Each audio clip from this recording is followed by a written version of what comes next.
acho que uma coisa legal é pensar assim, que quando a gente está muito mal, é como se a gente tivesse assim, uma nuvem. Vamos pensar assim, está chovendo, está nublado e de repente eu acho que o sol não existe, mas está cheio de nuvem, né? O céu está escuro, mas porque está com nuvem. O sol está ali, né? Então, quando a gente está confuso, está mal, está angustiado, é como se nossa mente estivesse com essas nuvens. Então, eu não consigo ver o sol. Eu não consigo ver o céu azul. Mas se eu esperar um dia, 2 dias, 3 dias, ou talvez um inverno todo, essas nuvens vão sair e eu vou conseguir ver o céu novamente, vou conseguir ver o sol.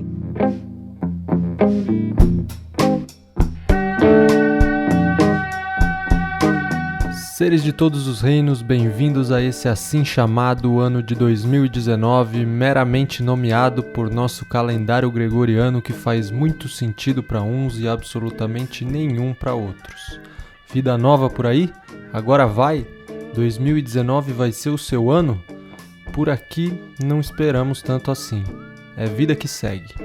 Mais uma dessas expressões que a Globo inventou e a gente se revolta no começo porque ela é muito ruim, mas depois de uns 15 anos o Brasil todo fala de uma forma muito natural, como é o caso da expressão show de bola, que o Marcos também usa muito, pode tentar reparar aí no nosso programa.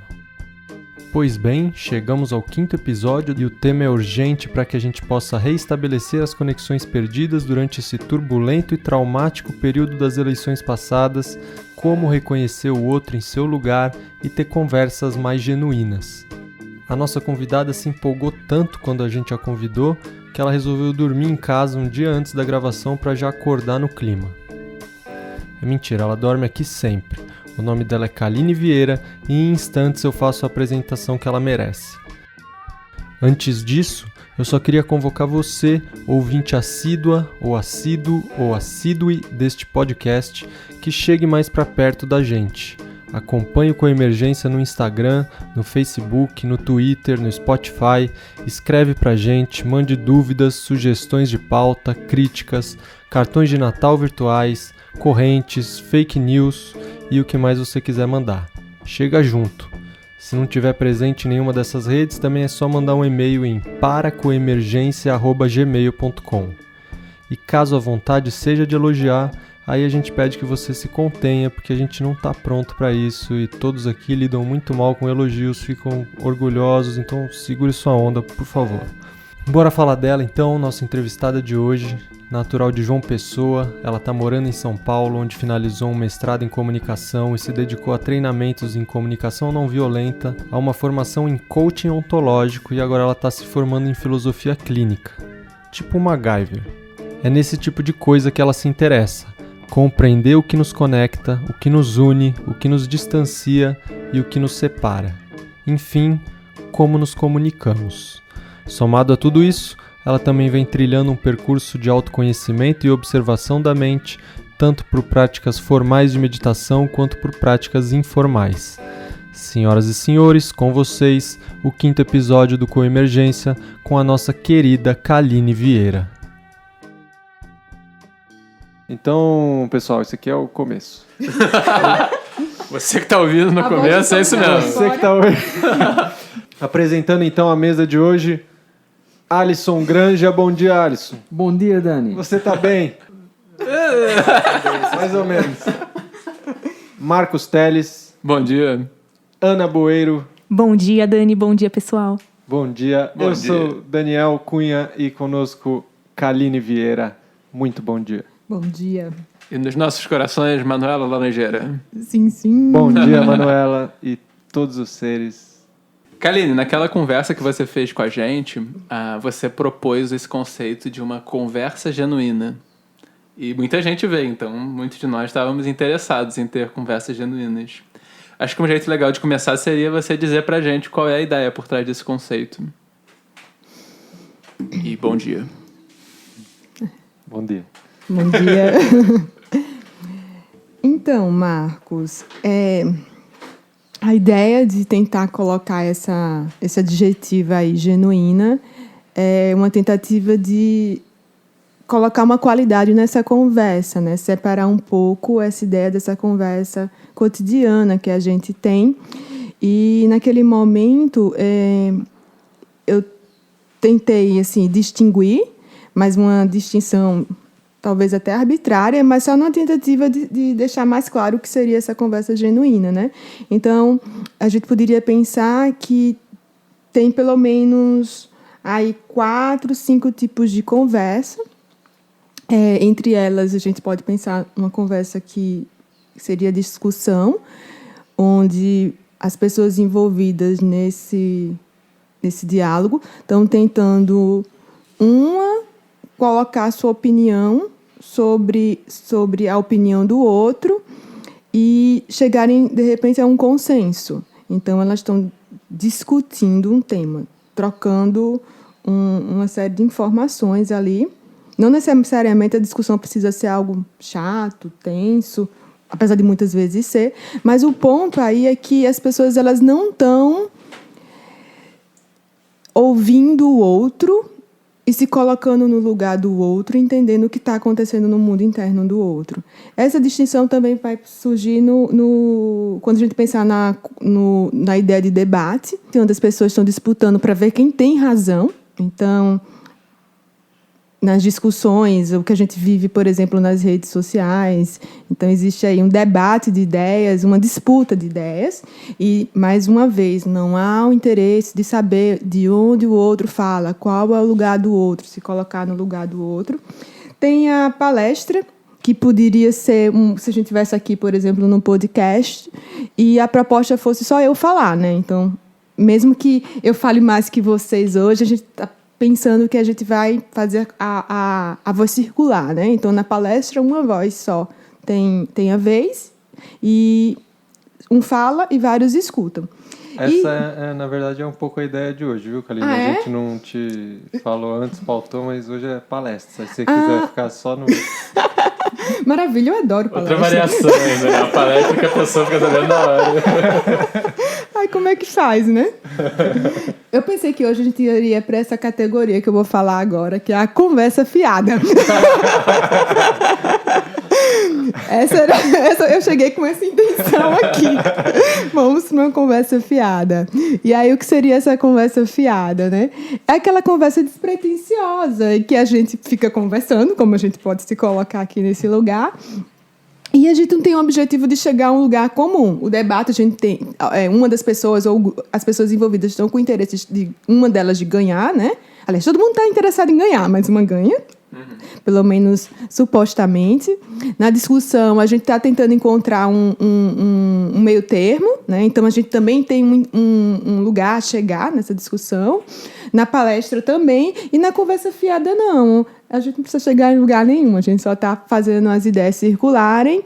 Mas aí, nessa conversa fiada, a gente também não está preocupado de entender o mundo interno do outro, de se colocar no lugar do outro e fazer uma escuta, digamos assim, generosa e respeitando o outro na sua totalidade. E aí, falei isso tudo para falar da conversa genuína, né? Então, o que seria essa conversa genuína? A conversa genuína seria aquela conversa onde estamos dispostos a escutar o outro como ele pode ser, sem julgamentos, sem críticas, sem sem exigências. E, obviamente, que a gente vai passar, né, por essas questões. Então, alguém fala e me vem alguma ideia, algum julgamento, mas aí eu não fico presa a esse julgamento. Eu suspendo um pouco ele naquele momento da conversa e a gente vai seguindo. Então, é uma conversa que pressupõe esse respeito. E ela é super desafiante porque é meio como uma dança, né? Uma conversa não acontece só com um, né? Então, é uma dança que precisa de uma certa condução e que tem uma série de riscos. Mas a gente pode conversar sobre isso mais para frente. Mas seria um pouco isso, assim, resumidamente, essa distinção. Não sei se ficou claro. Ficou, para mim ficou. Uma dúvida que me surge agora de você explicando esses diferentes tipos de conversa. Tem a conversa genuína, que dentre todas essas outras que você colocou, me parece que é a que a gente deveria cultivar mais, porque é onde a gente vai reconhecer o outro como uma pessoa ali, precisando ser ouvido também. Agora, como que você consegue se deslocar de um tipo de conversa para o outro na sua experiência mesmo? Como que isso funciona? Às vezes faz sentido ter uma conversa fiada para isso de repente virar uma conversa mais genuína. Você consegue? Sim. Talvez era uma coisa que eu precisasse falar e foi bom você colocar isso. Assim, não tem nenhuma dessas conversas que a gente pode dizer que uma é melhor que a outra. Elas acontecem muitas vezes juntas num próprio encontro, assim, pensando num encontro de pessoas. A gente pode passar um pouco por essas conversas e elas são necessárias, porque muitas vezes a gente não tem como ter disposição emocional e tempo para ter uma conversa mais profunda, para escutar o outro na sua totalidade. Em alguns momentos, a gente precisa, sei lá, é professor, né? Você está lá palestrando, aluno, né? Você pode até depois da aula ouvir o aluno que está com alguma questão, ou que adorou, ou que não gostou da aula, enfim. Mas elas são necessárias, todas elas. E nas conversas, de modo geral, esse tipo de categorias de conversa, elas vão surgindo. Eu acho que o ponto é a gente reconhecer que muitas vezes, quando a gente está conversando com alguém, tem uma escuta para perceber que ela está precisando, talvez, ser escutada, por exemplo, do que ser aconselhada, né? Então, eu acho que tem um certo feeling aí de reconhecer o que é que a pessoa está precisando. Porque, vamos pensar, né, numa situação que a pessoa vem, sei lá, ela não está bem, vem conversar com a gente, coloca alguma coisa, e daí, talvez, naturalmente, a gente pode dar uma opinião. Por que você, então, não faz isso, né? É algo a gente faz com a melhor das intenções. Mas nem sempre isso é o mais adequado. Talvez entender por que ela está sentindo isso, ou jogar para ela. E quais são as suas opções diante disso, né? Diante do que está posto. O que é que poderia ser bom para você, né? E se ela não consegue ter uma clareza do que seria isso, talvez ajudá-la. Aí tem os outros recursos. Sei lá, sugerir ou fazer um chute do que a pessoa está sentindo. Isso... Se a gente fosse pegar, por exemplo, eu não gosto de falar método, mas a concepção da comunicação não violenta, por exemplo, né? Ela sugere que a gente faça chutes de sentimentos. Então, eu poderia dizer, isso te frustra, né? Você se sentia assim? Então, daí a pessoa poderia acessar alguma coisa que ela não estava conseguindo acessar. E daí ela, é isso mesmo, eu estou frustrada por isso. Aí ela vai começar a falar, então ela vai encontrando um caminho. Então, é como se a gente fosse produzindo certas provocações quando a gente tenta escutá-la e fazer esses chutes. Então, aí volta a falar, né, meio como uma dança improvisada, onde está todo mundo ali, né, os envolvidos, se arriscando nesse experimento. Eu faria uma pergunta meio genérica, mas é que assim, qual é o peso que a capacidade de se comunicar, ou até mais assim, o interesse de se comunicar com o outro, qual é o peso que isso tem numa vida bem vivida, assim? Uma vida show mesmo.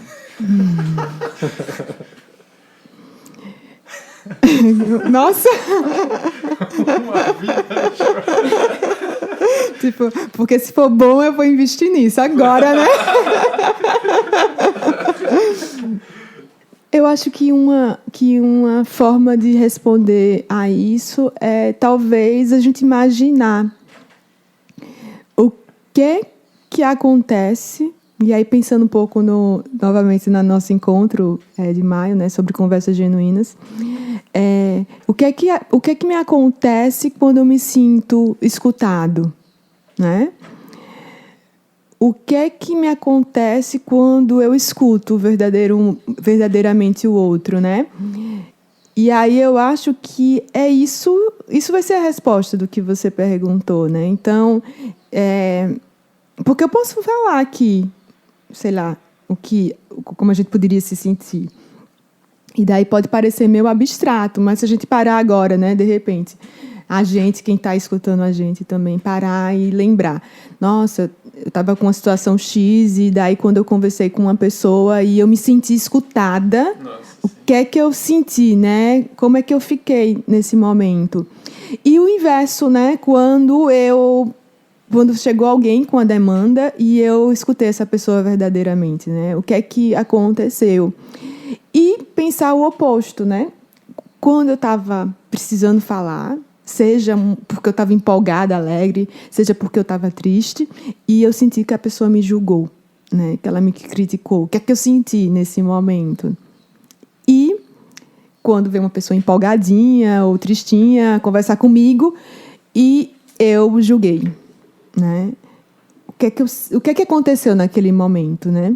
Então, eu acho que isso responde um pouco essa sua pergunta. E, na minha experiência, aí talvez a gente pudesse até abrir, né? Para todo mundo falar aqui. Na minha experiência, quando eu me sinto escutada, né? É quase como se fosse legítimo eu ser o que eu estou conseguindo ser. É como se eu tivesse direito de ser aquilo, né? De sentir aquilo, de ser aquilo que eu estou podendo ser, de pensar daquele jeito, de estar confusa daquele jeito, né? E quando eu faço isso para outra pessoa, eu sinto que ela, de repente, parece que ela ganhou espaço. É como se ela tivesse muito estreita, muito apertada, né? Tipo, ela se prendendo numa camisa de força. É como se eu tivesse desfeito um nó ali. Possivelmente, talvez eu não tire todos. Mas, às vezes, eu sinto que a pessoa saiu assim, meio... muito mais livre, né? E isso é muito gostoso. E o inverso, para mim, quando eu me sinto julgada... Nossa, eu fico assim, com a sensação de que... Eu fico com medo de falar. Novamente, assim, seja para aquela pessoa, seja para outras pessoas. É como se eu já tenho minha autocrítica, né? Que já foi um mega esforço falar, porque eu, Kaline, tenho essa dificuldade de me expor. Então, inclusive, eu acho que eu estar nesse tema, me ocupando com isso, tem a ver com as minhas buscas, né? E aí, quando eu falo e sinto que eu fui julgada, é como se eu voltasse 10 casas, sabe? E quando eu julgo a pessoa, eu sinto que a conversa travou ali. Claro que eu não tenho como perceber quanto isso pegou na pessoa, né? Mas é como se o diálogo ali fosse interditado de algum modo. E se encerra. E eu acho que eu não saio bem, a outra pessoa não sai bem. Mas, aí, mais uma vez, assim, não tem nada de errado com isso. Assim, a gente vai fazer o que pode. E tem momentos que a gente não vai conseguir. E é legal a gente estar atento e reconhecendo se a gente tem condições de ouvir a pessoa naquele momento. Porque algumas vezes as pessoas querem ter conversas com a gente não está pronto. Especialmente, aí esse ponto é bem importante, quando a fala implica a gente. Porque, às vezes, é menos difícil escutar o outro quando ela vem com uma demanda que não nos implica, que é uma questão dela, sei lá, dela com o namorado, com a mãe, com o pai, com o irmão, com o colega do trabalho. Mas se eu sou a colega do trabalho, se eu sou a namorada, se eu sou a filha, se eu sou a irmã e aquela demanda vem para mim, ela atravessa nossas relações. Então, assim, fica muito mais difícil se eu estou afetada por aquilo. Então, nesse momento, é bem legal a gente reconhecer que não tem condições de ouvir e, de repente, falar, vamos conversar, mas vamos conversar depois, assim, e colocar, não quero conversar, porque parece que você está evitando a conversa. Olha, eu não estou bem para conversar agora, eu acho que vai atrapalhar mais do que ajudar nesse momento. Então, deixa eu ficar bem. Assim, eu sei o quanto, sei lá, você pode estar se sentindo ansiosa, né? Inquieta com isso, mas talvez não seja bom. Ou até ouvir, mas se dá o direito de não precisar dar nenhuma resposta naquele momento, dizer que vai pensar um pouco, porque as coisas podem esperar, né? Você enfatizou a característica do julgamento, né, como algo a ser evitado, algo que meio que contaminaria essa escuta genuína, essa conversa genuína. Me vem à cabeça também outras características que atrapalham, como, para mim é bem forte quando eu sinto indiferença, quando eu não sinto que a conversa está afetando a outra pessoa. de alguma forma, em que ela está, na verdade, escutando quase como uma obrigação social. Então, aproveitando isso, eu queria que você falasse um pouco sobre que características seriam interessantes para a gente desenvolver e a gente estar atento para que essa conversa genuína ela se dê. Eu acho que um ponto, Alisson, é que talvez em algum momento a gente precise fazer isso com um certo... Eu vou falar, a palavra não é esforço, mas um movimento consciente, né? Vamos pensar que a gente não cultivou essas qualidades, então acho que um movimento consciente que talvez fosse interessante é de interesse para o outro.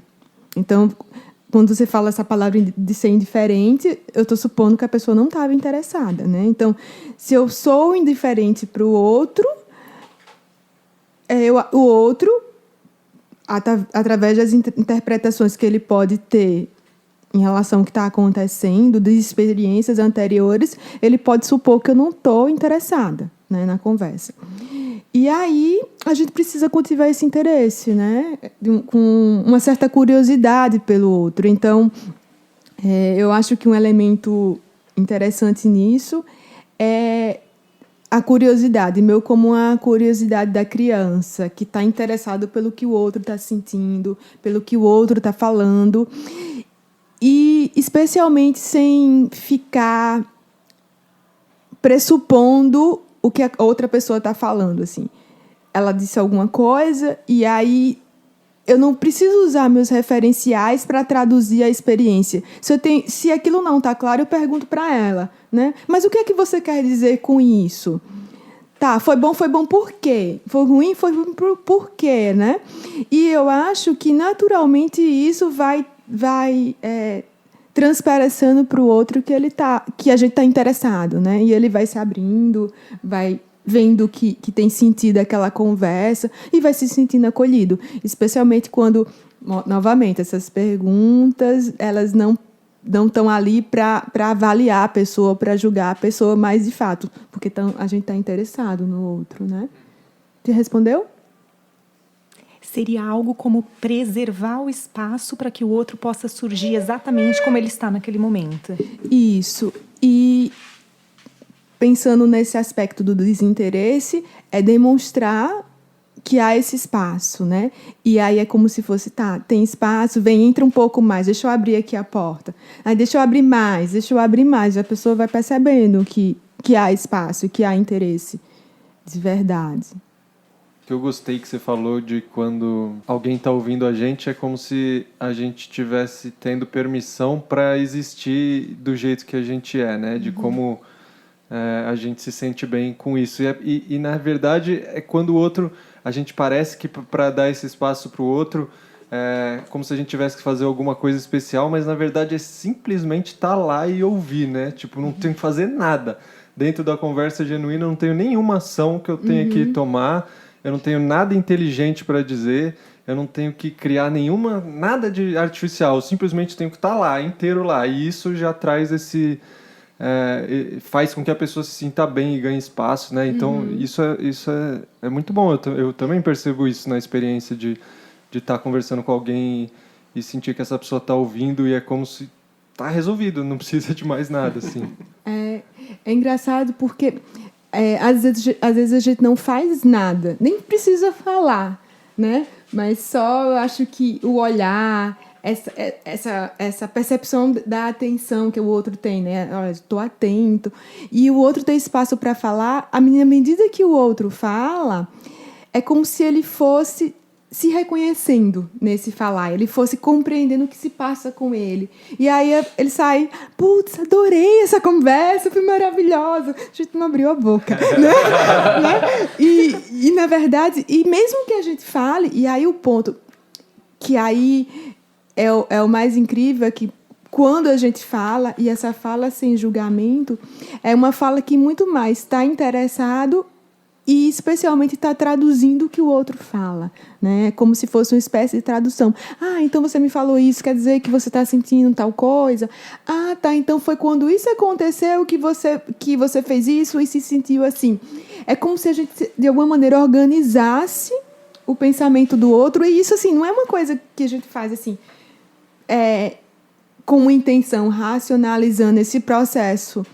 Mas, na medida que a gente vai fazendo isso, a gente vai entendendo o outro, checando, será que eu entendi realmente o que você falou, né? Então, eu vou fazendo essas traduções, verbalizando as traduções, e o outro, exatamente isso. Ou não foi isso que eu quis dizer, na verdade foi isso e isso. No final da conversa, a pessoa sai se sentindo esclarecida dela mesma. Uhum. E a gente também se esclarece com o outro. E uma coisa que a gente fica supondo é que, nossa, a pessoa está com um problema, ela está precisando de um conselho, né? Ela está precisando de um direcionamento, de uma opinião. E parece que se a gente não der, a gente não vai estar ajudando o outro, né?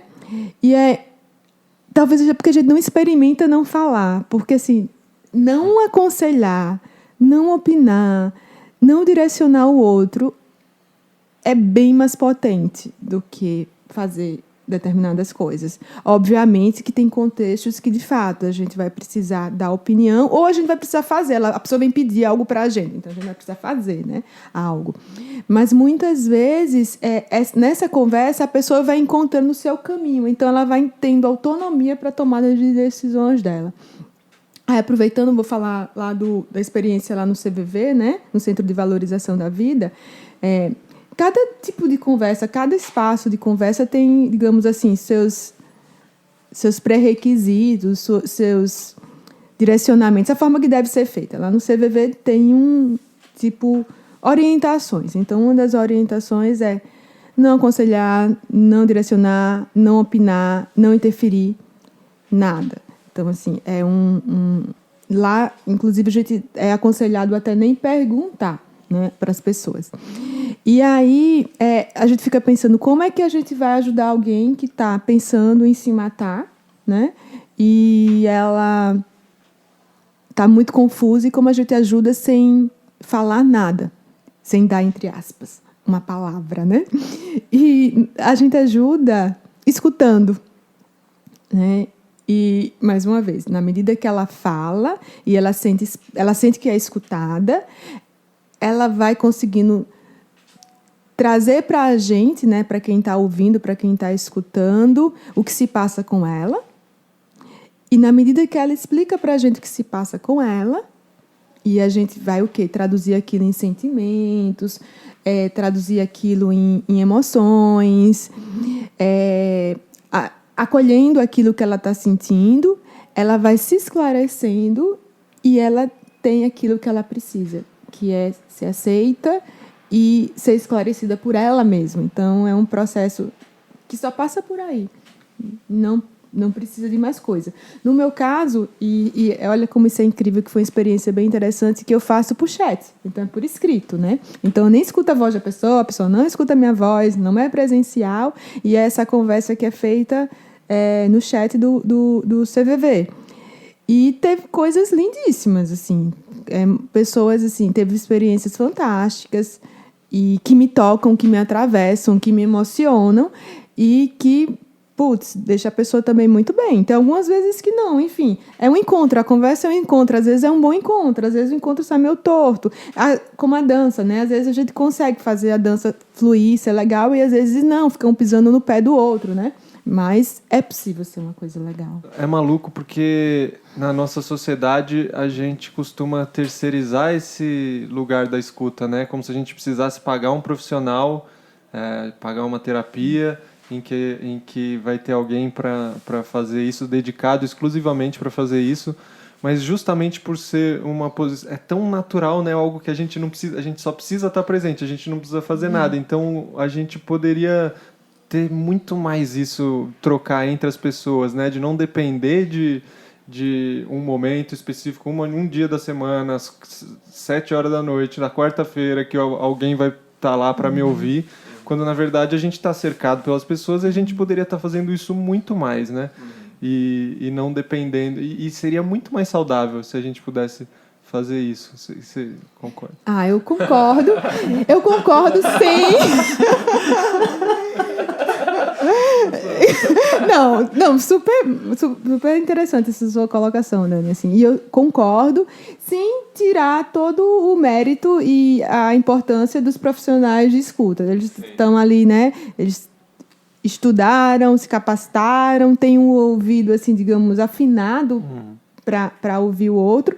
E a partir de cada corrente tem um método que vai funcionar, porque somos mais de 7 bilhões, né? Então, tem pessoas que vão dar conta de um tipo de escuta, outras vão precisar de um tipo de escuta. Então, assim, é super legítimo esse trabalho. E, para mim, eu fiz por um tempo e, para mim, foi muito bom. Especialmente no momento que eu não me sentia segura para falar para as pessoas, né? Porque aí vamos voltar, gente. A gente tem isso nato. Só que isso não é cultivado. Então, a gente não aprende a escutar o outro. A gente não aprende a falar com o outro. Porque, desde pequeno, nós somos cortados, né, podados, censurados, julgados, criticados. Então, a gente começa a ter medo de falar, né? E aí, a gente tem medo de falar, mas a gente também desaprende a escutar. E aí fica difícil estabelecer esses espaços, digamos, fora desses territórios fechados, como num consultório, esses espaços de escuta. Mas isso é algo nato nosso. Então, a gente precisa despertar, precisa cultivar, né? Então, tem gente que nunca perdeu isso, né? Tem essa habilidade da escuta sem precisar passar por nenhum tipo de curso. E tem gente que tem a habilidade de falar e não se afeta quando se sente julgado e não deixa de falar com ninguém. Mas eu acho que o legal é a gente cultivar esses espaços. E aí é cultivar rede, né? Comunidade, se abrir para ouvir o outro, se abrir para falar com o outro. E esse falar, então eu vou começar a falar do que eu estou sentindo. Não, gente, também não é assim. Você vai falar isso para quem você confia, né? Porque tem coisas ali... Em geral, quando a gente quer falar, é porque tem uma coisa ali muito importante para a gente. Então, não dá para falar com qualquer pessoa. Às vezes, no ponto do ônibus, com uma conversa de 5 minutos, a gente troca com alguém, sei lá, fala alguma coisa que nunca imaginou falar, né? E, sei lá, funciona. Mas vamos pensar assim no padrão. O padrão é cultivar essas relações de confiança, relações de amorosidade, onde você tem espaço para falar. E aumentar a rede. Porque, por exemplo, vamos pensar que você está namorando com alguém e aí é uma relação de muita cumplicidade, está tudo maravilhoso, mas às vezes essa pessoa não vai ser a pessoa legal para você falar determinadas coisas, porque essa pessoa está implicada naquilo que você fala e ela não vai ter a escuta necessária para te acolher. Porque na medida que você fala alguma coisa, então eu estou inquieto aqui, estou pensando em sair do trabalho, e mas a outra pessoa estava pensando em casar, e se ele sair do trabalho, como é que vai ser? Então a escuta já vai estar enviesada e atravessada por essa preocupação, e aí não sai do trabalho. Essa pessoa não vai ter a escuta de abertura e de acolhimento total. Então, o legal é a gente ampliar nossas relações e ter essa sacação, né? Para quem falar o que falar. Porque... Sacação? Eu gostei, hoje. Para sacar as pessoas e perceber que cabe ou não cabe falar determinadas coisas. Porque tem pessoas que não vão conseguir ouvir naquele contexto. Ela pode ouvir 1000 coisas, mas se toca num ponto específico, talvez ela não esteja preparada, não esteja pronta, e não dá para cobrar isso do outro, né? Então, vai ser meio que experimento. Então, muitas vezes, eu acho que a gente acaba não falando e recorrendo aos profissionais, porque nossa rede é muito restrita, e o que a gente tem para falar implica as pessoas. Então, a gente precisa de um espaço menos... contaminado. Talvez um espaço mais isento. Né? Isso, mais neutro, né? Deu para perceber um pouco a diferença dessa relação da escuta, digamos assim, profissional, e da importância dela e da importância da outra, mas que nem sempre dá para falar certas coisas para as pessoas do nosso cotidiano. Kaline, quando a gente fala sobre a capacidade de acolher o outro, isso é importantíssimo, né? Mas como você falou da importância de cultivar uma rede, eu tenho a impressão, às vezes, de que nós também temos pouca capacidade de ser acolhidos. incluindo assim, a capacidade de se expor, de saber como fazer, ou de saber acomodar um momento em que você talvez não foi acolhido. Isso vai, dependendo de como você lida, isso vai ter impactos diferentes sobre você. Também não é algo fixo, né? Como cultivar a capacidade de ser acolhido? O que eu preciso olhar em mim, por exemplo? Nossa. Não é fácil. Eu acho que não é algo assim... Não é fácil, mas também não é difícil. Mas, muito pelo contrário.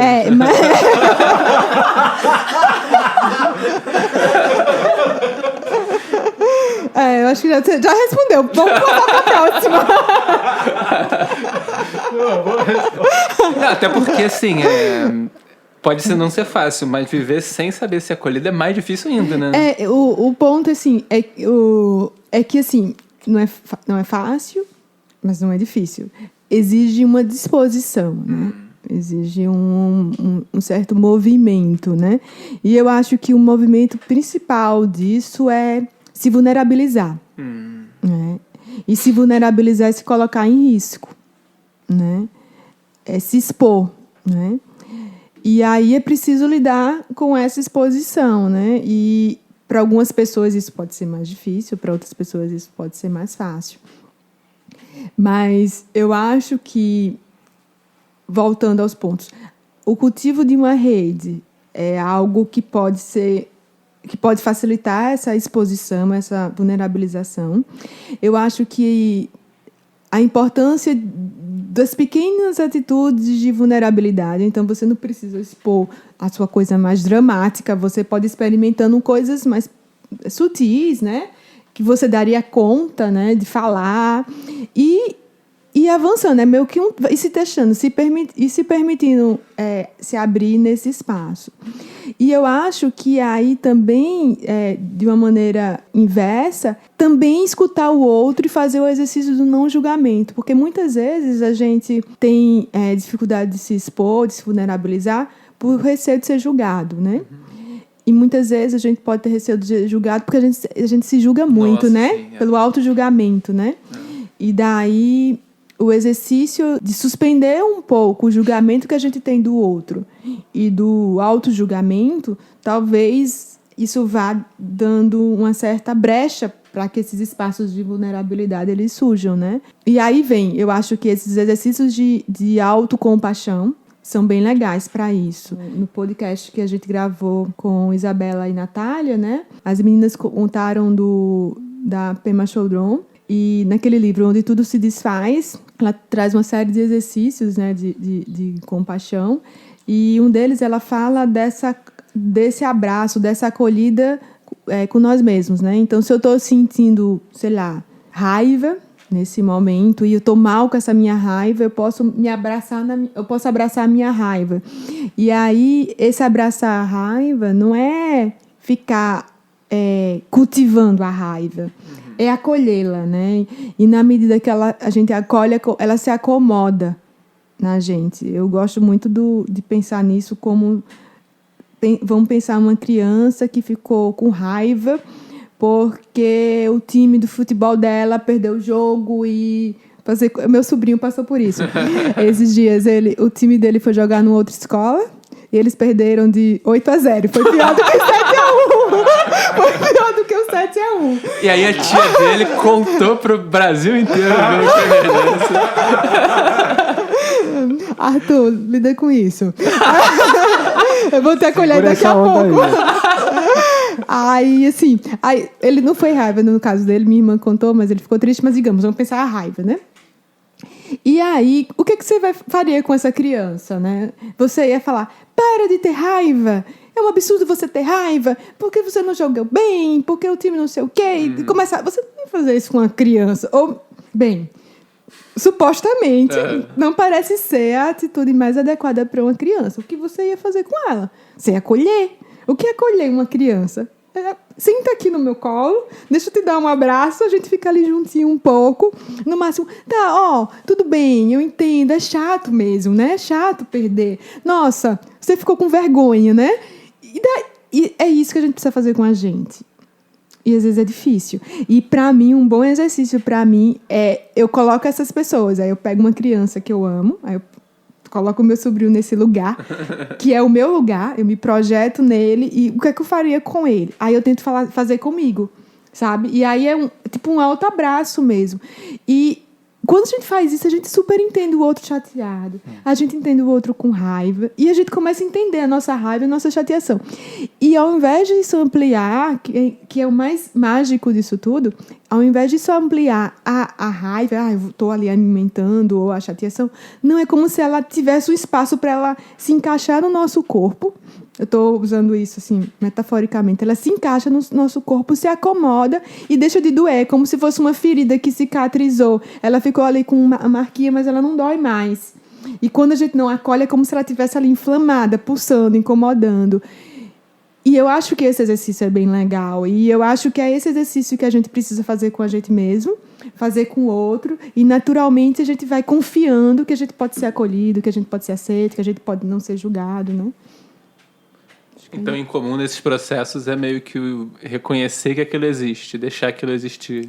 Isso, algo assim? Isso. E abraçar do mesmo jeito que quando na proposta aqui para a conversa genuína, que a conversa genuína se pressupõe, antes de tudo, uma escuta genuína.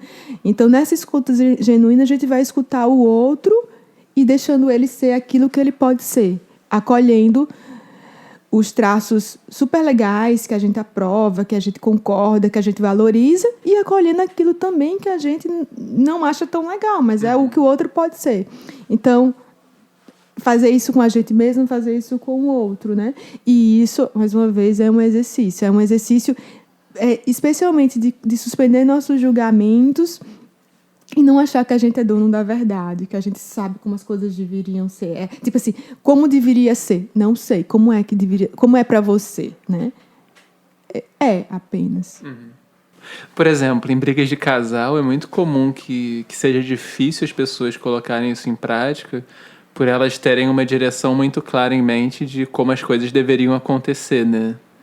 Então, de que maneira, para a gente conseguir escutar bem e se comunicar bem com o outro, a gente precisa ter uma maleabilidade, enfim, na vida, na verdade, né? De como as coisas deveriam acontecer, já que se eu tenho um projeto, eu não vou aceitar que o outro queira ir para outra direção, por exemplo.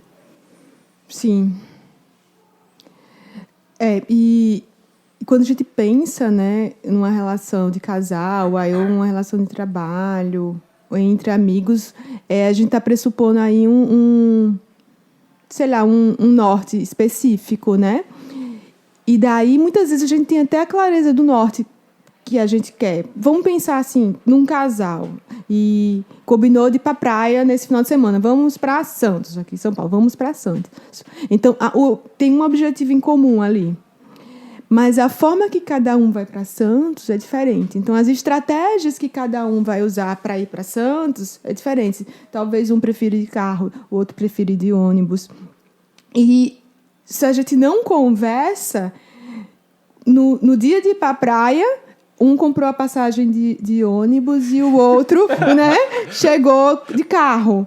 E ali pode dar uma confusão. E isso, assim, vamos pensar para tudo, né? Então, muitas vezes a fala vai ajudar a entender como seriam as estratégias que cada um dos envolvidos iria usar para fazer determinadas coisas. Então, a gente fica muito a gente supõe que sabe, né? É óbvio que ir para a praia vai ser de ônibus. Ou é óbvio que a gente vai de carro. Não, mas não é óbvio. Né? E nessa coisa da obvialidade, a gente vai fazendo as coisas sem checar, sem falar. Então, muitas vezes, a pessoa não me ligou hoje. É óbvio que ela está com outra. É óbvio, né? Não, gente, não é óbvio, né? Uhum. Ela me ligou hoje 10 vezes. É óbvio que ela está apaixonada, né? Então, assim, ela vai grudar e não vai desaparecer. Então, eu preciso me livrar dessa pessoa, né? Não, pode ter acontecido alguma coisa mesmo, né? Então, assim, eu acho que...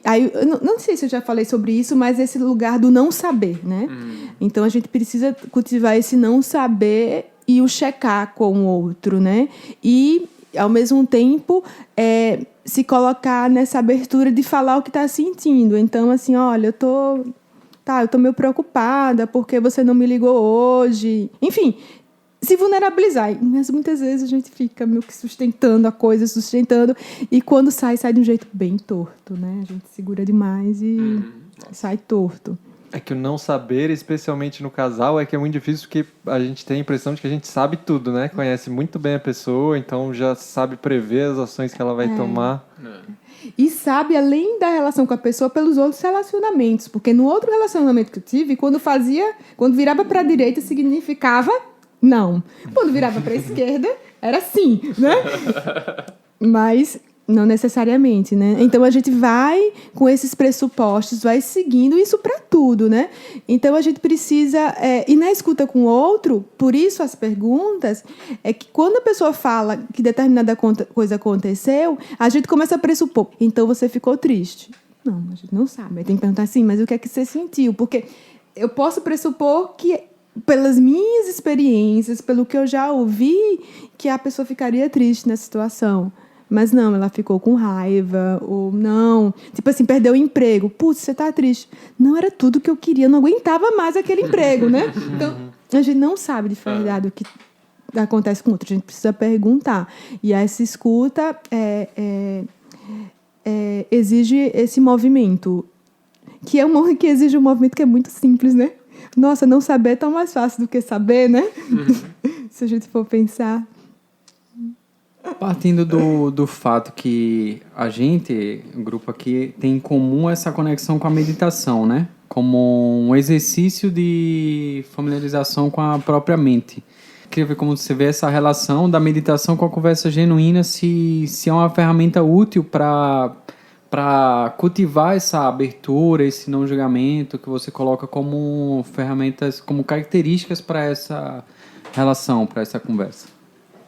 Eu acho que a gente cultiva uma coisa bem legal com a meditação, que é o deixar os pensamentos virem e irem, sem se engajar com eles. E eu acho que na escuta, né, nessa escuta genuína, ou no cultivo dessa conversa genuína, esse aspecto é bem importante, porque quando a pessoa fala algo e surge um julgamento, uma interpretação na minha mente, ao invés de eu me engajar com esse julgamento, eu vou deixar que ele vá. E sigo a conversa como se eu estivesse sentada em silêncio. Do mesmo jeito que quando eu estou sentada em silêncio e um pensamento surge e eu não me engajo e deixo ele ir, numa conversa, numa escuta genuína, eu posso fazer a mesma coisa. Porque, ao contrário do que a gente pode pensar, e aí eu não vou falar por todas, eu vou falar bem genericamente, de certas conversas com terapeuta, sei lá, um analista, um psicólogo, que ele está analisando aquela fala, né? A proposta da tarefa dele é ouvir o outro, mas analisar o que se passa pelo outro também, com um repertório teórico para isso. Nessa escuta, a gente não vai fazer uma análise do outro. A gente só está escutando. Então, o que é julgamento ali é completamente desnecessário. O que é análise do outro é desnecessário. Então, eu solto e deixo ir. E ali o que eu posso fazer é... E aí, o julgamento vai existir. Eu não estou dizendo que ele não existe, porque a gente pensa, então só vou escutar o outro quando eu não julgar. Não, o julgamento vai vir, mas eu vou soltar. E daí eu vou fazer perguntas, ou vou fazer checagens com você... Talvez a partir até do julgamento, que o julgamento me dê uma resposta, mas eu vou checar se aquilo tem sentido ou não. Mas eu não me engajo nele como se fosse a resposta para aquilo que você está falando. Então, eu vejo muito essa semelhança, sabe? Essa prática do soltar aquilo que surge e que não foi convidado a participar da conversa. Kaline, sobre esse ponto da meditação, como entra nisso a importância da pessoa conseguir reconhecer o que ela está sentindo? Que a gente acha que faz isso, mas é muito menos óbvio do que parece, né? Uhum. Eu acho que a escuta do outro pressupõe uma autoescuta também. Então, assim, na medida que eu estou cultivando uma escuta do que se passa com o outro, do que ele está sentindo, do que ele está fazendo, de tentar entendê-lo, eu acho que isso pressupõe necessariamente uma autoescuta. Então, eu não sei se a gente pudesse pensar, tem uma ordem nisso, acho que pensando assim, logicamente, seria bem legal que passasse primeiro por nós, né? E depois para o outro. Mas muitas vezes a gente consegue acolher ou ter compaixão com o outro e ter mais dificuldade do que ter com a gente. Então, por isso o exercício, né, sugerido pela Pema Chodron. Então, tentar reconhecer, eu estou sentindo tal coisa, o que é que está me acontecendo, né? Porque eu fiquei torto, né? Uma coisa, até eu acho que eu não falei isso lá no encontro, mas que é um exemplo legal, vamos pensar que a gente marca tomar um café, sei lá, 16 horas. E aí eu chego no café às 16 e, 16h15, você me passa uma mensagem falando que vai atrasar. No nosso combinado, isso você nunca já está... Não, isso nunca aconteceu. E aí, no nosso combinado, né, você está 15 minutos depois do combinado falando que não vai chegar a tempo. E aí você chega, sei lá, 17. E daí eu tô lá, eu fico meio emburrada, falo meio torta com você. Enfim, o café que era para ser uma boa conversa fica contaminado, né? E daí eu posso parar e pensar, putz, eu tô chateada com o Marcos, afinal a gente marcou 16, são 17, né? E ele não chegou, ele chegou agora, então a culpa, né, de eu estar chateada foi Marcos ter chegado às 17 horas, né, e não às 16. E aí, isso é uma coisa muito... É bem óbvio isso. E aí, se eu for parar para entender e reconhecer onde está a minha chateação nisso, eu posso descobrir, né, parando para fazer essa autoescuta, que eu estou chateada porque eu corri muito para estar às 16. Né? Então, eu deixei de fazer alguma coisa para estar lá às 16. Eu tinha uma expectativa de conversar mais com você e você nem sabia disso, né? E a minha chateação não está pelo fato de você ter chegado às 17, mas por uma série de expectativas que eu tinha desse horário das 16. E em outro cenário, por exemplo, se eu tivesse um texto para ler porque eu tinha uma prova às 20, você chegar às 17 seria maravilhoso, porque eu ficaria no café, teria o tempo de eu ler 1 hora meu texto, né? E você chegaria, eu estaria feliz de você ter chegado às 17, né? Então, a chateação não está necessariamente no fato de você ter chego 1 hora depois, mas da minha expectativa com as 16 junto com você, com o seu horário de chegada. Então, nesse reconhecimento, a gente vai descobrindo, né, nessa autoobservação, que o que surge em mim não está necessariamente no que aconteceu externo, mas está interno também. E aí, até para eu colocar para você, pô, Marcos, eu fiquei aqui 1 hora te esperando, a minha fala ela vai estar mais coerente e menos acusatória, porque eu posso falar. Vamos pensar que eu estava chateada e vou falar. Eu corri tanto, assim, eu sei lá, tinha uma prova hoje, corri, estudei mais cedo, almocei correndo, estava aqui, estava com expectativa. Eu vou te explicando o que aconteceu para você se situar do quanto aquilo pesou para mim, né? Mas sem te acusar, mas colocando para mim porque aquilo me pegou, né? Do que, de repente, falar algo para você, te dar um fora e ficar por isso mesmo. E nunca mais a gente marca um café e nem se encontra mais. O famoso você sempre faz isso, né? Lembra das últimas vezes? Toda vez eu te dei altos foras. Você tá falando sério? Eu nem percebi os foras, né?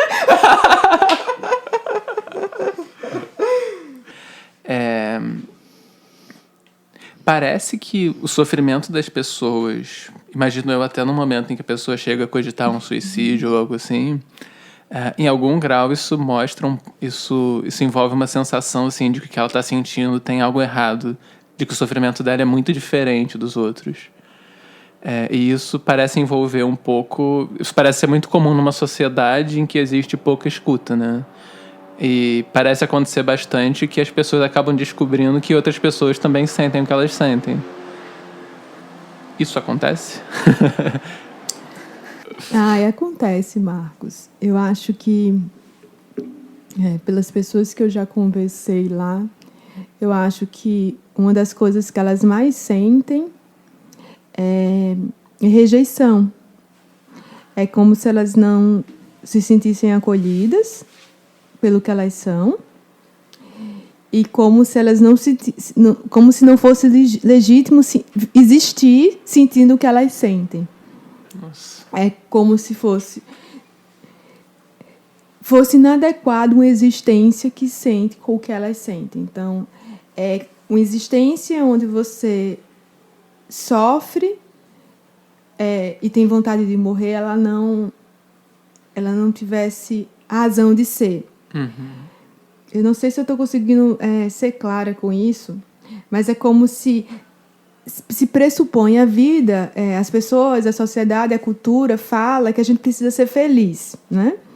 Então a gente precisa ter sucesso, a gente precisa ter muitos amigos, a gente precisa ter dinheiro, a gente precisa ter saúde.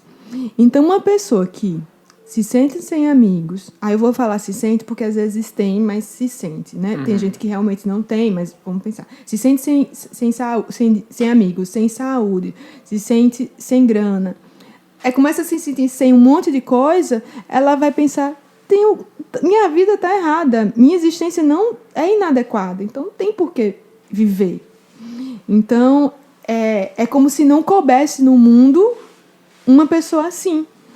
E isso é muito duro, né? Porque quem disse que só é possível viver sendo feliz? Quem disse que todo mundo é feliz? Quem disse que somos felizes? A gente tem experiências de felicidade, a gente tem experiências de tristeza, a gente tem experiências de raiva, a gente tem experiências de êxtase. A gente tem um monte de experiência, mas ninguém né?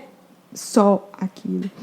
E aí, eu acho legal quando a gente conversa, né, com as pessoas e é como se elas se sentissem aceitas, assim. Eu acho que o mais interessante é isso, o acolhimento, e esse acolhimento que a gente falou aqui esse tempo todo, desce a percepção da pessoa que ela tem espaço de existência. É um pouco o que eu falei, na autoacolhida, deixa eu aceitar essa raiva, né, e ela se encaixar no meu corpo e ela conseguir ficar ali sem latejar, né? Sem doer. Quando eu aceito o outro, é como se ele se acomodasse no mundo, de alguma maneira. Ele conseguisse ter espaço para se acomodar no mundo. E é como se já fosse possível viver. Obviamente, tem pessoas que têm uma série de questões e que aí, diante da escuta delas com elas mesmas e delas com outras, elas vão descobrindo que elas precisam de recursos médicos, de remédio, enfim. Tem, né, a medicina está aí, né? Tem uma série de patologias que precisam de interferência, né? Mas, mesmo o que tem interferência de medicamento, etc., é preciso descobrir que existem pessoas doentes no mundo, né? Existe doença, né? A gente não vive só na saúde. E é ok estar doente. Não tem nenhum problema, não está errado, não é anomalia, né? Você não precisa deixar ser exterminado porque está doente. Então, eu acho que nesse sentido, nessa experiência do CVV e com as pessoas que, de alguma maneira, que não precisa ser lá, né? Eu acho que todo mundo, eu acho que a gente, no mundo que a gente vive hoje, né? Tantas e tantas pessoas sofrendo, tantas e tantas pessoas com depressão, tantas e tantas pessoas pensando em suicídio. Gente, se eu for pensar, várias pessoas queridas minhas falaram já sobre isso. E eu acho que ter coragem de falar é bem importante, porque ela vai descobrindo que não tem nada de errado de sentir, né? Porque, assim, eu tenho que matar até meu desejo de não querer viver, né? E as pessoas precisam sentir que elas podem existir assim, e que há recursos, e que há estratégias, e que passa. Acho que uma coisa legal é pensar assim, que quando a gente está muito mal, é como se a gente tivesse assim, uma nuvem, vamos pensar assim, está chovendo, está nublado, e de repente eu acho que o sol não existe. mas está cheio de nuvem, né? O céu está escuro, mas porque está com nuvem. O sol está ali, né? Então, quando a gente está confuso, está mal, está angustiado, é como se nossa mente estivesse com essas nuvens. Então, eu não consigo ver o sol. Eu não consigo ver o céu azul. Mas se eu esperar um dia, 2 dias, 3 dias, ou talvez um inverno todo, essas nuvens vão sair e eu vou conseguir ver o céu novamente, vou conseguir ver o sol. Então, tomar decisões quando a gente está muito confuso ou cheio de nuvens na mente não é o melhor conselheiro, né? Então, tentar sustentar isso, buscar apoio. E eu acho que um exercício que a gente precisa fazer, tem umas pessoas que vai ser muito mais difícil, eu não estou aqui deslegitimando determinadas dores, mas a gente também precisa saber sustentar certas angústias. E é como se a gente não conseguisse sustentar algumas angústias. Então, tem dia que a gente vai ficar mal, torto. Sustenta isso, né? Assim, sustenta, segura. Não segurar no sentido eu preciso ser forte, não. Mas lida com isso. Deixa essa angústia estar presente, porque faz parte também do nosso aprendizado. Ficar angustiado, ficar triste. Não tem nada de errado em estar triste, então angustiado. Obviamente, se isso se prolonga, é preciso buscar uma compreensão do que está acontecendo. Mas não tem nada de errado. Até porque uma pessoa felizinha por 3 semanas também seria estranho, né? Então,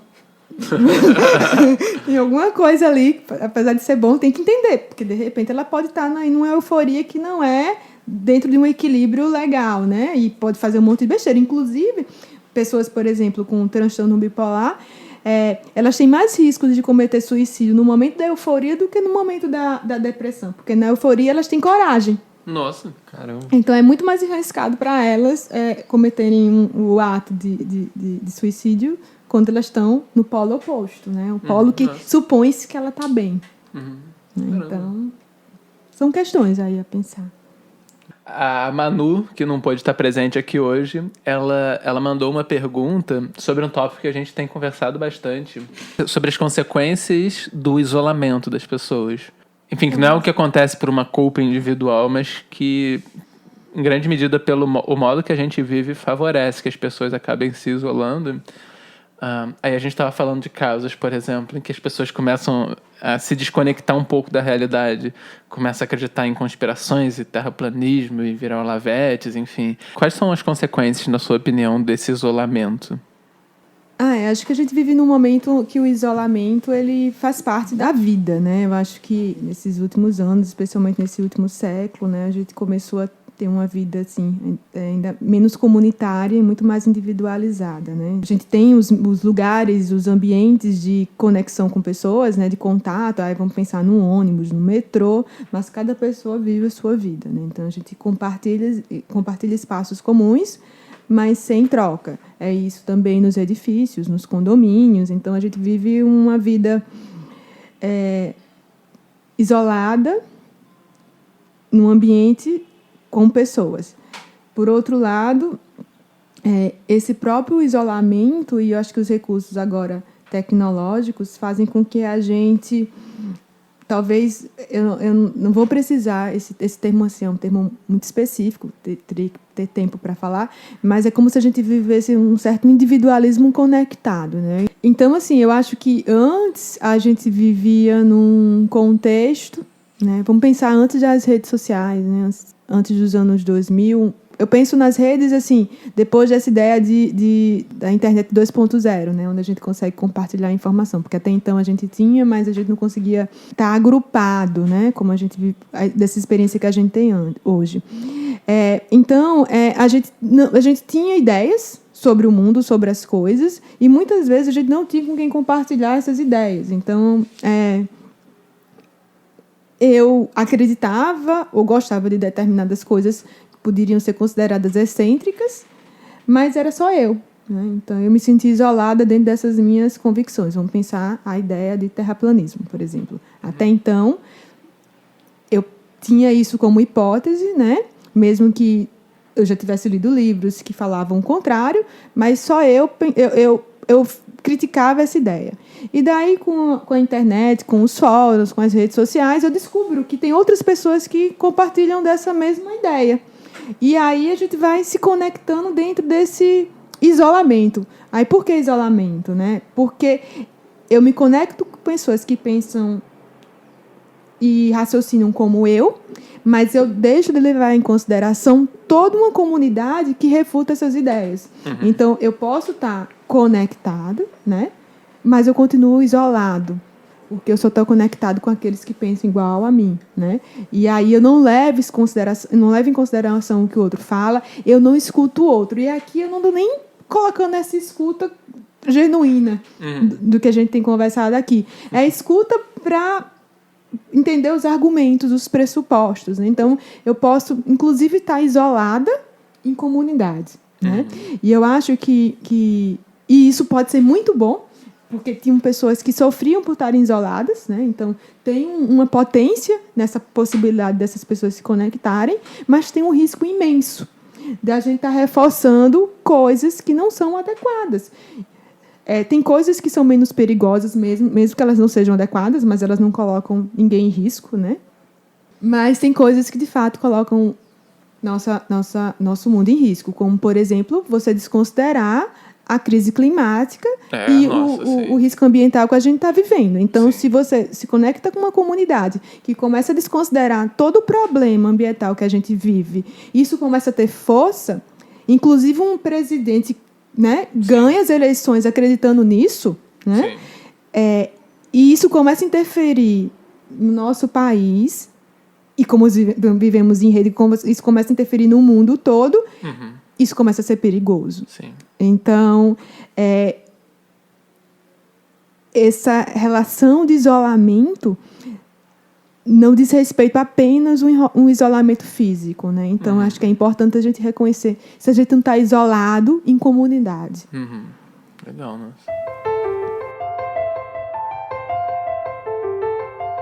Kaline, nesse sentido de fazer uma relação entre a autoescuta e a escuta do outro, pelo que eu entendi, você levantou 3 pontos que são super importantes.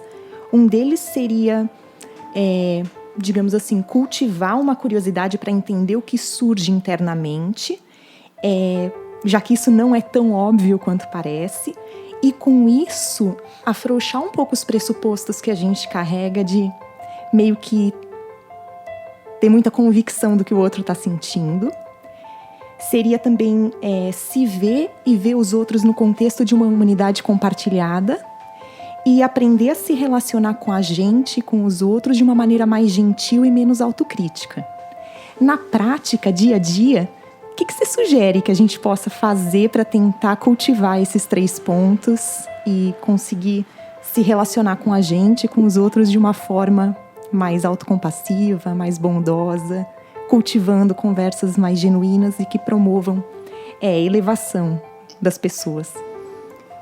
Eu acho que tem tanta coisa que a gente pode fazer, mas ao mesmo tempo eu acho que eu teria condições de falar o que eu fiz, o que eu faço, né? Para mim, esse exercício da autoescuta é bem importante. Uma coisa que eu gosto de fazer, por exemplo, quando eu estou me sentindo meio torta, assim, tem coisas me inquietando, e às vezes eu não tenho clareza do que está acontecendo. Eu gosto de escrever o que eu estou sentindo, meio como um diário, sabe? Eu estou sentindo isso, isso e isso, aconteceu isso e isso. Coloco aquelas ideias ali para ver se tem sentido ainda no outro dia. Porque muitas vezes alguma coisa pega a gente não precisa também necessariamente, eu preciso falar para o outro o que eu estou sentindo, né? Às vezes tem um contexto específico que aquilo pega mais e eu deixo as coisas acomodarem. Então, muitas vezes eu anoto. A meditação também, para mim, é algo que é legal, né? Assim, sentar em silêncio. Então, uma prática contemplativa e que cultiva esse espaço especialmente do soltar, né? Do deixar ir e do serenar de alguma maneira as emoções, para mim é importante. Eu acho que pensando isso eu falei, 2 exemplos que eu dei agora são coisas que a gente pode fazer sozinho, né? Não preciso necessariamente estar fazendo com alguém. O passo para falar com outra pessoa, eu acho que para mim, e eu acho que especialmente no início, é é o que eu já falei, é escolher coisas de alguma maneira mais simples para compartilhar com outra pessoa, como se fosse meio que um experimento.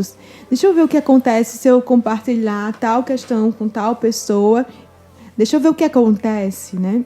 Então, eu posso fortalecer essa minha coragem fazendo movimentos mais sutis, mas ampliando para o outro e aos poucos eu vou conseguindo fazer com coisas, digamos, mais complexas para mim, né? Porque às vezes o que é complexo para mim pode não ser nem para o outro, né?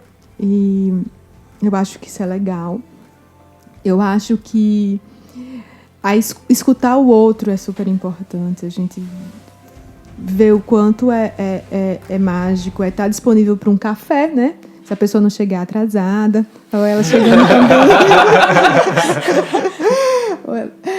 Escutar o outro, marcar, ter mais esses momentos, sabe, desse tipo de conversa, assim. Eu acho que uma coisa que a gente tem um certo receio é de puxar certos assuntos, né? Tipo, é como se tivessem assuntos que não pudessem ser puxados, assim, mais delicados. Então, é se arriscar a jogar. Às vezes, todo mundo fica em silêncio na mesa, né? Mas eu acho que com amigos, assim, que você tem uma certa segurança, dar espaço para que essas pessoas falem. E por que a gente não tem esse tipo de conversa, né? E se é algo que a gente pode ter o tempo todo. Eu acho que é especialmente pelo risco que essas conversas nos colocam, né? Elas nos colocam nesse risco produzido pela vulnerabilidade, mas elas também nos colocam no risco de deixarmos de ser quem somos. O que seria isso, né? Quando a gente se coloca na disposição de ouvir o outro e suspende nossos julgamentos naquele momento, é como se a gente desse uma abertura. A gente desse uma abertura para que outros mundos existam. E aquelas nossas verdades, até então sólidas, elas começam a ser... Não é nem que elas perdem força, mas elas começam a ser questionadas. Então, aceitar o outro e a verdade do outro coloca em xeque as nossas próprias verdades. Então, a dificuldade, muitas vezes, de escutar o outro é porque isso pode nos desestabilizar. Você diria que nós somos mais fortes se nós podemos ficar vulneráveis? Tantas coisas a defender, tantas identidades a sustentar. Na verdade, é algo que nos fortalece? Eu acho que não sei se nesse aspecto, ou talvez em todos os aspectos, Sim. Isso tem muito sentido, né? Porque na medida que eu não temo o que a vulnerabilidade pode produzir, ou pelo menos não é nem que eu não tema, mas que eu enfrente, né, o medo que aquilo pode produzir, eu vou descobrindo que eu continuo existindo mesmo depois de passar pelas confusões que a vulnerabilidade pode trazer ou das coisas boas que ela pode trazer. Então, eu acho que isso nos fortalece, sim, nos deixa mais corajosos. Kaline, só para finalizar, então, queria te pedir para dar uma amarrada, com base no que você tem estudado e falou aqui com a gente, no que seria essa ideia de escuta genuína e indicar também alguma referência que possa ajudar as pessoas que se interessaram por esse assunto a se aprofundar um pouco mais.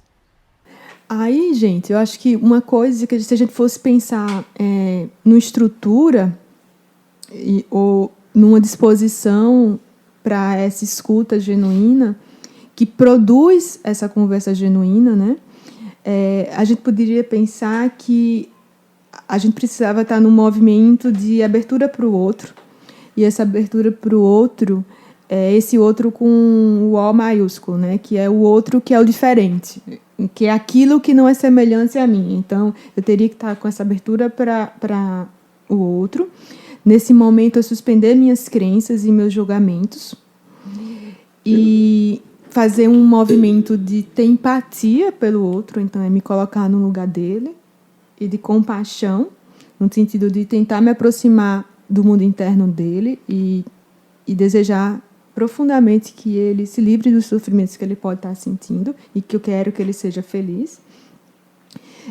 Uma outra coisa importante que é nessa escuta, né, ou nessa conversa, a gente evite, né, aconselhar, orientar, julgar, opinar concordar com o outro. E resolver concordar é importante, porque, assim, às vezes, quando a gente concorda com o outro, a gente deixa de entender os pressupostos que levam o outro a sentir o que sente ou fazer o que faz, porque a gente supõe que é aquilo que eu faço. E quando a gente concorda, às vezes a gente está indo por um caminho completamente equivocado. Então, não é discordar, mas também não é concordar com o outro. E buscar ser um espaço livre para que o outro possa surgir com o que ele pode ser e que ele possa também surgir com suas qualidades e suas dificuldades. Ter esse interesse genuíno pelo outro, pelo que ele fala. Assumir a postura do não saber, né? Não saber o que acontece com o outro. Uma postura de tentar compreender o que acontece com o outro e, especialmente, confiar que o outro é capaz de encontrar o melhor caminho para lidar com o que ele sente. Então, nesse sentido, todas essas referências, essas posturas, com essas posturas a gente consegue dar espaço para o outro ser o que ele pode ser. É como se a gente desse cidadania para essas pessoas. E aí, pensando na gente também, esse exercício da autorresponsabilização pelo que a gente sente, né? Assumir, eu me empoderar de mim mesmo para saber que o que eu sinto também é responsabilidade minha. E ser claro com o que se passa comigo quando eu estou conversando com o outro e quero que ele me compreenda. Eu acho que esse exercício também de clareza é importante, da gente se entender para poder falar para o outro. E algo legal também é o exercício da comunicação não violenta. Eu indicaria o livro do Marshall Rosenberg, de Comunicação Não Violenta. Eu acho que é uma boa referência. Tem comunidades no Facebook, né, sobre isso. Tem um pessoal aqui em São Paulo, no Rio, acho que no Brasil todo, mas aqui em São Paulo tem um pessoal bem legal. E uma pessoa assim, que tem feito um trabalho muito bacana, e eu acho que é bem legal acompanhá-la, é o Christian Dunker. Ele é um psicanalista, professor lá na USP, ele tem um canal no YouTube muito bom, né? Eu acho que dá para também acompanhar um pouco essas referências dele. E, enfim, tem outros caminhos aí, mas eu acho que esses dois são bons pontos de partida, né? E para a gente conversar, e acho que a gente vai seguir essas conversas aqui, né? Vamos pensar, inclusive, no nosso novo encontro, né? De conversas genuínas e tal. Acho que 2019. Vamos cultivar esses espaços, né? Vamos ver se a gente consegue fazer isso, que eu acho que é a base para uma existência feliz, né? Bem vivida. Muito bom. Obrigado, Kaline, pela disposição em conversar com a gente. Nossa, gente, eu não esperava estar aqui nunca. Obrigado por ter vindo até aqui conversar com a gente. Eu sei que foi super difícil encaixar nessa agenda, vir pra cá, não é fácil, mas a gente agradece muito. E obrigado a vocês que nos acompanharam mais uma vez. Obrigado, Alisson, Ana, Marcos, Manuela, Brasil, América do Sul, mundo, universo. Paralelos. E é isso, gente. Então, nos vemos na próxima, caso a nossa amiga em permanência permita, né? Já permitiu 4, né? Já tem permitido 5. Vários. Vamos ver como é que vai. Tudo de bom!